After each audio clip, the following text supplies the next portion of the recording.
మిత్రులారా, మీ అందరికీ నేను ఒకటే మనవి చేసుకునేది ఏంటంటే, మీరు ఒక గొప్ప లక్ష్యంతో వచ్చారు, గొప్ప సంకల్పంతో మీరు ఈ శిక్షణ కార్యక్రమాన్ని కొనసాగిస్తున్నారు.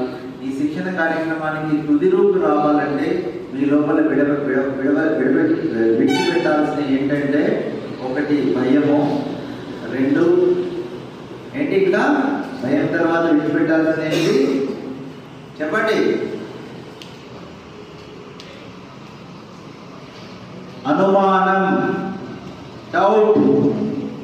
ఎసానో నేను చేయగలను లేను అనే అనుమానం మీరు మైండ్కి వెళ్ళి ముందుగా తీసేసేయండి.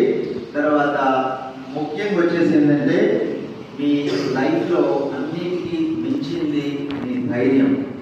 ఆ ధైర్యం అనేది మీకు ఒక 100 కిలోవాట్స్ పవర్ ఎనర్జీ ఎంత ఉంటుందో అంతకంటే 1000 రెట్ల పవర్ మీకు ఆ ధైర్యంతో వస్తుంది. ఈ నిమిషంలో మనకు వచ్చేటటువంటి ధైర్యం ఎట్లా వస్తుంది? అది ఎక్కడి నుంచి